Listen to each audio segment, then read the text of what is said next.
Hello everyone, this is Vanshika Tainwala, legal intern on Alexis and company for the month of June, and today in this video I will be talking about the topic acid attacks of women in India. So I will be dealing the basic analysis of the acid attacks in women and how the laws protects them.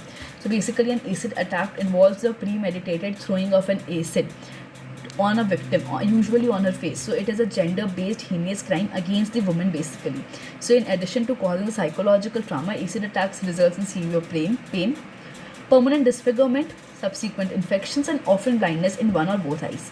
So, according to the National Commission of Women in the India, an acid attack is any act of throwing acid or using acid in the form of the victim with the intention or with the knowledge that such person is likely to cause the other person permanent or partial damage or deformity or disfiguration to any part of the body of such person. So acid attack is commonly raising day by day basically on the girls between the age of 11 to 30 years.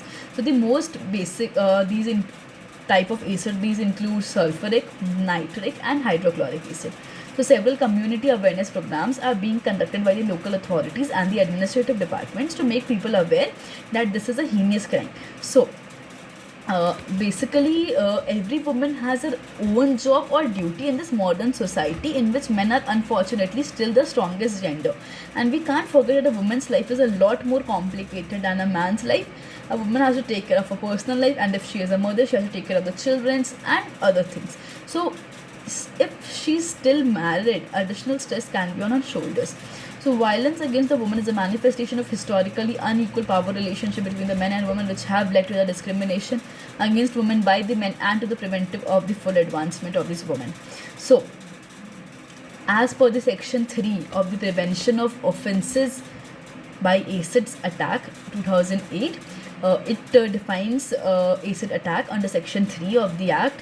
So acid shall and includes any substance which has the character of acidic or corrosive or burning nature that is capable of causing bodily injuries, leading to scars or disfigurement or temporary or permanent disability. So acid attacks means throwing acid on the other person with the intention.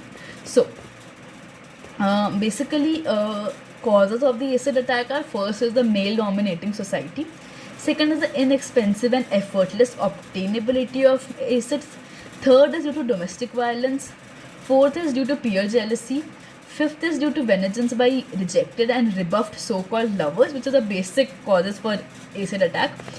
Fifth is the safeguarding the honor of the family.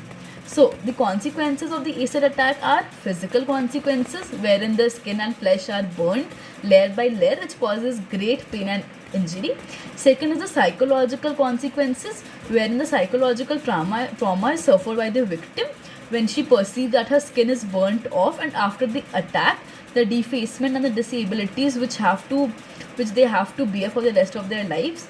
Third is the social and economic consequences. So with the victims who are not married, they are likely to get not married because they suffer from disabilities due to acid attack like blindness, deafness and many other difficulties, and our society's mindset is not wide enough yet to able to accept a disabled person as their wife. So now coming on to the legal perspective, which is the main topic. So first is the section 320 deals with the grievous hurt. So acid attack basically comes under the grievous attack of section 320 of the Indian Penal Code 1860. So grievous hurt includes the 9th clause as the acid attack. Under section 322, it deals with the voluntary causing grievous hurt. So whoever causes voluntarily hurt, if the hurt which the intends to cause or knows himself to be likely to cause is grievous hurt, and if such hurt which he causes is grievous hurt, then it is said to be that he's caused that hurt voluntarily. The next is section 325, which deals with the punishment for voluntarily causing grievous hurt. So the punishment is up to 7 years, and it can also be liable to pay fine. Now the next section is section 326, 307, attempt to murder. So whoever has done such act with the knowledge or intention that it can cause death, so he will be guilty of murder and shall be punished with the punishment of 10 years and shall also be liable to fine. Section 326A states that whoever causes the permanent or partial disfigurement or deformity or burns or aims to burn any part of the body, he or by throwing acid, he is likely to cause injury or hurt, and he shall be punished not less than 10 years.